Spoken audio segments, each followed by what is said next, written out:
My name is Mike Tearle, and I am station manager of Silver FM 87.7. What exactly is Silver FM? Silver FM is a restricted service licence radio station which can broadcast for maximum of 28 days, once a year. It can be organised for any event, whether it's an educational event or a charity, for a specific festival, say like Wimbledon or the football. Anybody can actually set one up as long as you get the appropriate licence from the radio authority. Whose idea was it?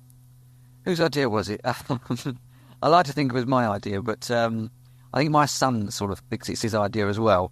So it's a couple of us, we got together and took it to the headmaster and put it to him, and he said, "Yeah, great idea. We'll go for it." Why are we doing it? Why are we doing it? At the first, I said you can put a station on the air for whatever reason, and I think our reason is education. So the pupils at the school can learn all about running a business, how to present programs, how to be entertainers, all about finance, all about electronics. It's an educational, it's a fun thing to do as well. And at the same time as well, hopefully if we make a profit, we can raise some money for some charities in the area. Who is doing it?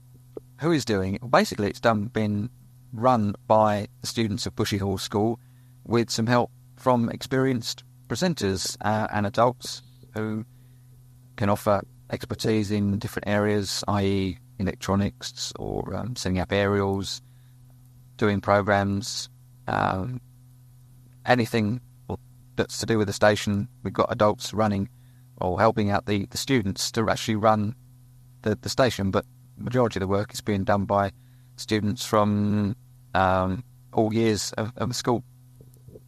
What would happen if the students mucked it up? They'd get slapped wrists. We'd get in probably serious trouble. Depends what the muck-up would be. If it was a serious one, we'd have the radio authority down on us like a ton of bricks. If it's a minor one, they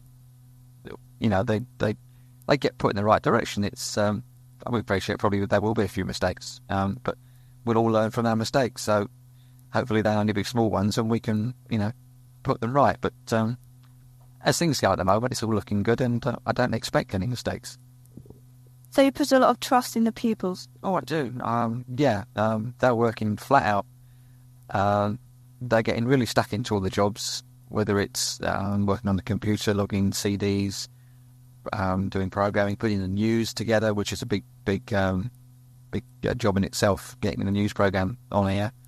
From programming, from technical side of things, they're all getting stuck into their little departments, and when we found expertise from all of those in all those departments from all around the school and from all different years as well.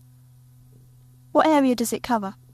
What area? Well, we're aiming at an area which takes in the different towns that all the pupils come from. So we've got Boreham Wood, we've got Radlett, round to North Watford, into Watford, out to Copsey Green and Rickmansworth, and then back round to Harrow.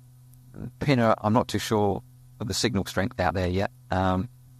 Then round into Edgware, Stanmore, and then back to Boreham Wood again. So that sort of circle. But we seem to be covering a bit of a wider distance than that at the moment. But that was our immediate coverage on our what we call a TSA, which gives us the amount of people that can listen to the station. Was about 1 million people. So we've probably got 1 million or 1.25 million people that could actually listen to the programme if they wanted to, or if we persuaded them to. What kind of programmes will be broadcast? We've got all sorts of programmes. We've got the students doing the shows from 6 in the morning till 8 in the evening, and then we've got specialist shows on. The daytime programmes will consist mainly of what we call silver hits, or 25 years of great hits, hence the silver name. So the programmes were made up of songs from 1971 up to 1996. During the evening, we'll have specialist shows on between 8 and 10, whether it's a jungle programme or a hardcore programme or a country music show or a jazz programme or classic. There'll be a different one each night. We'll have phone-in programmes from 10 until 1, and then we'll have overnights from 1 until 6 in the morning, which gives us 24 hours a day. So there's a great variety of programmes there, Also, it gives us a chance that if anything happens during our broadcast, we can actually slot in. We're not rigidly tied to all those programs. So if something happened, or, like we're tied in with the Bushey Festival, we can bring the events of that in at any time, and they could say take over a program just till they finished. So we're pretty easy going with the programming. Although the program times are set out, we've got presenters doing each one. We've left it open that we can slot other things in as they happen. Where does everything come from? Well, we've borrowed most of the equipment. I must say we've had some great some people up this equipment from all over the place, whether it's video machines or microphones. We just said we need this, and it's appeared. TV sets, mixers, record decks, CDs. It's amazing when you say we need so and so. Has anybody got one? Oh, I know somebody's got one of those, and it appears the next day. So we haven't actually had to buy anything. We just borrowed it, and after the broadcasters finish, it'll all be given back to them. What about the money? Money-wise, it's cost us quite a bit to set the station up, but with the advertising, hopefully that will cover that, and then hopefully after our expenses are taken out, we've got a bit of profit left over. That will be divided between the 4 mayors' charities of the different areas that we're broadcasting to, i.e. Hertsmere, Three Rivers, Watford and Harrow, and the mayors from those 4 areas have got chosen charities every year, and we'll donate some money to those charities. Hey, thank you. Thank you.